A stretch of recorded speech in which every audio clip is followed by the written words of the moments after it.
P T M کی رہنما ثنا اعجاز کو بلوچستان بدر کر دیا گیا۔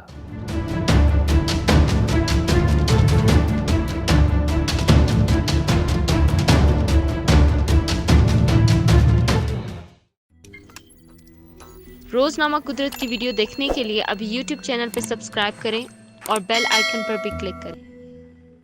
میں خاتون تھی لیکن مجھے سیکیورٹی اہلکاروں کے اتنے بڑے قافلے میں بلوچستان بدر کر دیا گیا جیسے کہ میں ایک دہشت گرد ہوں، یہ کہنا ہے پشتون تحفظ موومنٹ کی خاتون رہنما ثنا اعجاز کا، جنہیں بلوچستان کی سرحدی شہر زوب سے تحویل میں لینے کے بعد واپس خیبر پختونخوا کی حدود میں رہا کر دیا گیا۔ تاہم سرکاری حکام کا کہنا تھا کہ ثنا اعجاز کے بلوچستان میں داخلے پر پابندی تھی، جس کے باعث ان کو ضلع بدر کر دیا گیا۔ ثنا اعجاز نے اس اقدام کی مذمت کرتے ہوئے اسے آئین کی آرٹیکل 15 کے خلاف قرار دیا ہے۔ ثنا اعجاز زوب کیوں آئی تھی؟ ثنا اعجاز بلوچستان کے سرحدی شہر زوب میں ایک لائبریری کا افتتاح کرنے اور اس مناسبت سے ایک تقریب میں شرکت کرنے کے لیے آئی تھی۔ ان کا کہنا تھا کہ وہ اس وقت تقریب میں شرکت کے لیے سنیچر کو بذریعہ بس خیبر پختونخوا سے زوب شہر آئی تھی۔ ان کا کہنا تھا کہ لائبریری طالبات کے لیے خواتین کی ایک تنظیم واک یعنی اختیار موومنٹ نے قائم کی ہے۔ انہوں نے بتایا کہ واک موومنٹ کے زیر انتظام لائبریریاں پشاور، مردان، کوئٹہ اور قلعہ سیف اللہ کے علاوہ بعض دیگر شہروں میں بھی قائم کی گئی ہیں۔ انہوں نے بتایا کہ اتوار کی صبح 10:30 بجے جب وہ لائبریری کے افتتاح کے لیے پہنچی تو وہاں اسسٹنٹ کمشنر زوب اور S H O Zhob, police levies اور پولیس کی بھاری نفری کے ساتھ موجود تھے۔ ان کا کہنا تھا کہ لائبریری کے افتتاح کے بعد اس مناسبت سے خواتین کی ایک تقریب سے خطاب کرنا تھا، لیکن وہ بمشکل لائبریری کے افتتاح کا فیتہ کاٹ سکیں، لیکن تقریب میں ان کی شرکت نہیں کرنے دیا گیا بلکہ ان کو تحویل میں لیا گیا۔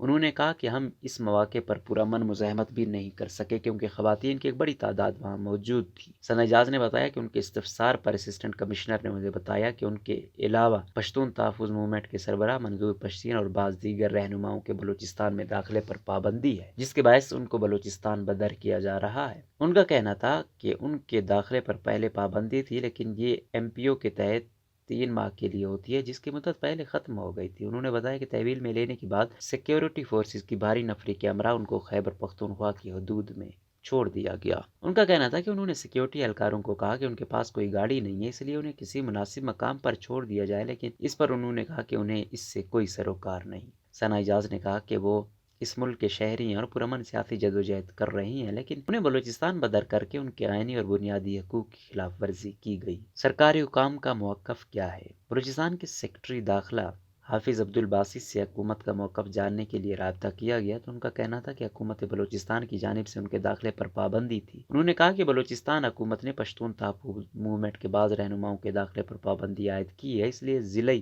انتظامیہ نے اس پابندی پر عمل درآمد کرتے ہوئے ان کو بلوچستان بدر کر دیا۔ پی ٹی ایم کے کسی خاتون رہنما کی پہلی بلوچستان بدری۔ پشتون تحفظ موومنٹ کے مرد رہنماؤں کو بلوچستان بدر کیا جاتا رہا ہے، لیکن ثنا اعجاز کی بلوچستان سے پشتون تحفظ موومنٹ کی کسی خاتون رہنما کی حیثیت سے پہلی بلوچستان بدری تھی۔ اس سے قبل پشتون تحفظ موومنٹ کے سربراہ منظور پشتین، علی وزیر اور محسن داوڑ کے علاوہ دیگر رہنماؤں کو بھی بلوچستان بدر کیا جاتا رہا ہے۔